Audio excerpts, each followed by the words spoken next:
And joining us here on Fox26Houston.com is Houston City Councilmember Letitia Plummer, who represents at-large position 4 to discuss Ramadan. Councilmember, thank you so much for taking the time to speak with me, and Ramadan Mubarak. Ramadan Mubarak. Assalamu alaikum, Ahmed. How are you? Walaikum salam. I'm doing very well. How about yourself? I'm doing good. I'm doing good. Thank you. Now, for some of the local viewers that might be watching this interaction is probably coming at them from a surprise. How long have you been a practicing Muslim, or how did you even come to Islam? Sure. So a lot of people don't know, but my mom is actually half Indian and half Persian. And she's Yemeni as well. So I was born Muslim. My parents met when my dad was in the Peace Corps in East Africa. She was actually born, my mom is from Zanzibar. And so it's the only religion I've ever known. I was born in the religion. I've been practicing my entire life. Wow. And for those that also don't know, you're a dentist as well. So what inspired you to run for office? So, I think I've been around subliminally. I think I've been around this political space for a long time. My grandfather was a civil rights attorney, and my grandmother was a counselor, but they were very active in the political space. My grandfather actually led voting rights in Alabama. And so, and then my uncle Mickey was a previous congressman. So I've really been in the political space for a long time. So I think subliminally, maybe this was something that it was ultimately could happen to me. But I challenged and I wrote some legislation for adoptive rights in 2014. And that's really what got me in this space. I found myself having to fight for adoption rights. Wow, that's amazing. Yeah, wrote some legislation, got it passed, and I got bit by the bug, I think. So, nice. So I feel like I live the best of both worlds right now. Well, in a sense, it sounds like you were kind of born for it. So, well, and so what's it like to serve as sort of a bridge between Islam and the city of Houston to those in and outside of the Muslim community? Now, I think it's a great question. A lot of people ask me to run for a district seat when I decided to run at large. And my answer to them was, why? I feel like Houston is one of the most diverse cities in the nation. And being a daughter of an immigrant, being African-American, being a woman, I believe that I understand cultures and cultural diversity. And who better to represent the city of Houston that can kind of understand the lines and differences that we deal with culturally than myself. And so, I feel like I have been, like I said, born to represent the city of Houston in a lot of ways, because, when we're dealing with specific issues, cultural barriers is something that we deal with all the time. And those are things I'm able to overcome. Beautiful. What sort of feedback do you get from people whenever they hear you're Muslims from both communities? Yes, it's interesting sometimes because, when I ran for Congress in 2018, I was challenged a lot. Like didn't look like I was Muslim. My name wasn't Muslim. And so I found myself almost defending myself or dragging my mom around, showing, this is really my mom. It was interesting. It sounds funny now, but at the time it was a little bit disheartening because I don't look like a traditional Muslim. Then they would say, well, are you a Black Muslim? I'm like, listen, I'm Muslim, And so I think just kind of explaining, but I really use the opportunity to educate and let people know that we all look different and we all have different faiths. But at the end of the day, it's how we live our lives and the character that we have. I love it. Well, and so on that note, what is one of the main questions as a Muslim politician you get asked frequently, and how do you answer it? I think the most thing is, what do I do for the Muslim community? I think that why do I even bring up the idea that I'm Muslim? Because I think that if I was Christian, right, it wouldn't come up. And so I think it's brought to people's attention because it's a difference. And so what I say is I'm able to really support issues that deal with immigrants in general, not just people of the Muslim faith, but just every other religion other than maybe Christianity, right? Because we all have to have a different type of voice. And when we come to political spaces, I believe that the diversity of the city of Houston is something that's incredibly important to acknowledge and to write protocols and legislations and policy that supports the differences in our religions and our beliefs. Beautiful. And Ramadan is around the corner. Are you ready for it? I'm not really ready for it, to be honest. I'll be completely honest. I'm riding in the Tour de Houston on Sunday, and I believe that Ramadan is probably going to start Saturday night.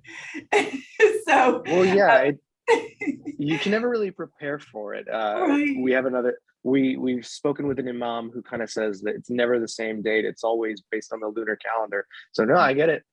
Yeah, so but I'm ready. I'm gonna get my groceries together. But my mom and all my aunts are here, and we typically break our fast with my family. So Oh, that's awesome. How would you define Ramadan in the most simplest terms to our non-Muslim viewers? so I'm gonna tell you what it means to me. I think that Ramadan is a time for me to recalibrate and just kind of recenter myself and cleanse myself in many things, in my thoughts, in my body, in my feelings, in my experiences. And so it kind of, it's a time where I can come back to who I am at my essence, at my core of who I am.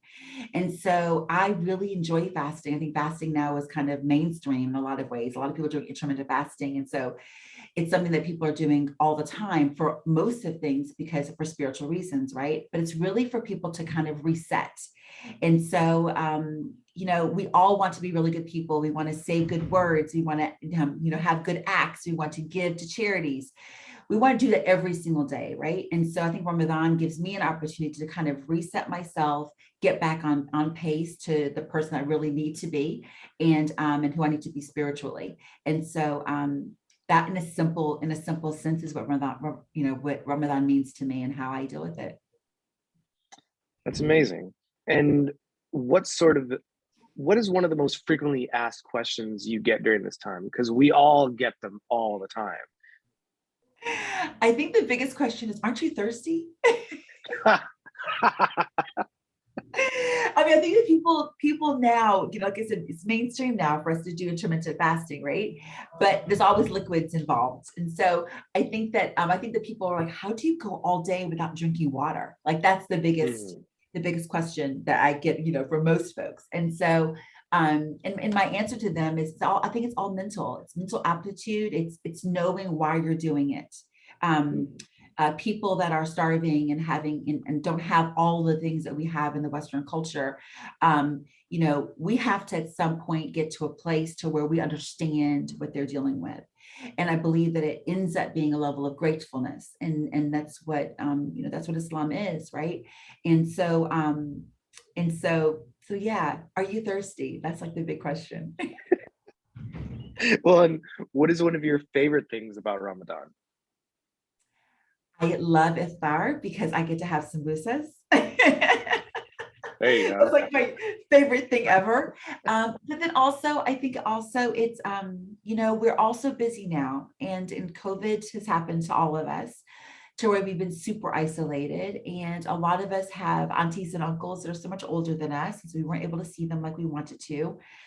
And so I think seeing my family, like really being able to break fast with my family. And it is also a time where my children, actually, we all eat together. My boys are all grown. They're all much older and they're moving in different spaces. And so coming home together and chai, of course I have to have chai, right?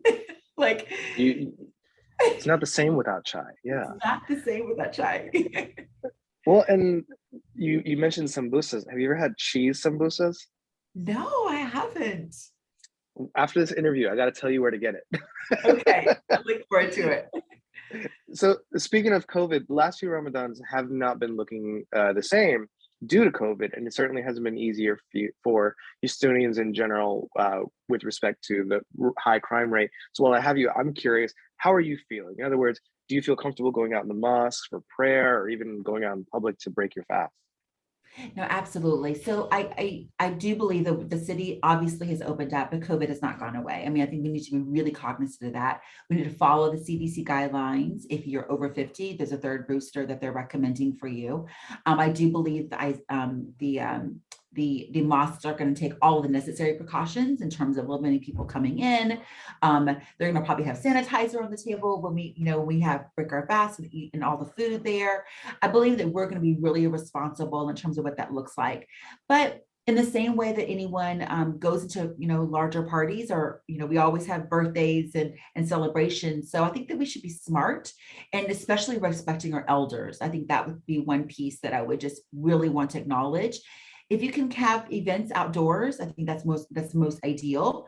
But be cognizant of what we're dealing with and know that it's not gone, and just take the proper precautions and just follow the CDC guidelines is what I would recommend, and what we're going to do as a family. Well, and speaking of being cognizant, what sort of advice would you give to non-Muslims hoping to learn more about Ramadan, and maybe some that would want to even participate in a fast? I believe you should. I mean, in so many ways, when our Christian brothers and sisters go through Lent, right, and they give up something that they love, sometimes we do that with them. So I think that the beautifulness of Houston is our diversity, and coming to an iftar and sharing that with us, tasting our foods, and even trying to fast one day, I think would be really amazing. And they'll see the difference that it really makes throughout the day, and how closer to God I believe you become. I love that. And now, what sort of advice would you want to share with Houston's Muslim community with respect to those who just might be afraid to be out late at the mosque, though, or even just go out in general? Yeah, no, I think you should use the same precautions you would normally do, right? If you're traveling out late, travel in a group. If you're a woman by yourself, just it's not a good idea to be by yourself with yourself and your children, right? Making sure that you're going to lit spaces, making sure you have gas in your car and you got your cell phone charged up, like just really basic things that we naturally would do. We're clearly seeing crime increases all over the nation. It's not just the city of Houston, it's all over the nation. And so we need to be respectful of that and prepare, appropriately. Now, this is a common question people have asked, and I'm curious, since you're a dentist, I know you're not a scholar, so don't worry. If you brush your teeth, what would you say about people that say, does that mess with your fast? Or what's your medical answer on Okay, Ahmed, I have to tell people you have to brush your teeth. that? I mean, but you're right. I'm not a scholar, so I cannot answer this from a perspective of that. But I can say what I do when I brush my teeth is I just make sure that when I rinse and spit, I get all of the water out. I don't swallow any water at all. And I'm very, very conscious about that. But brushing and maintaining pure hygiene is something that we really recognize in Islam, right? Making sure that we are clean when we do our wudu and get prepared for prayer, we have to cleanse our bodies. And so, so just making sure, and when you spit the water out, every single drop is gone.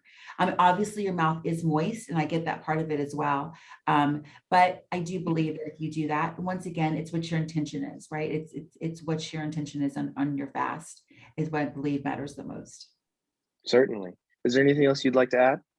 Well, I know that April is a time where we're all celebrating different things, right? Easter, it's going to be a celebration. This Passover is going to happen. So I want to acknowledge all my other brothers and sisters from different faiths and religions, and even Mubarak to all of my Muslim brothers and sisters, and enjoy this Ramadan. We'll leave it there then.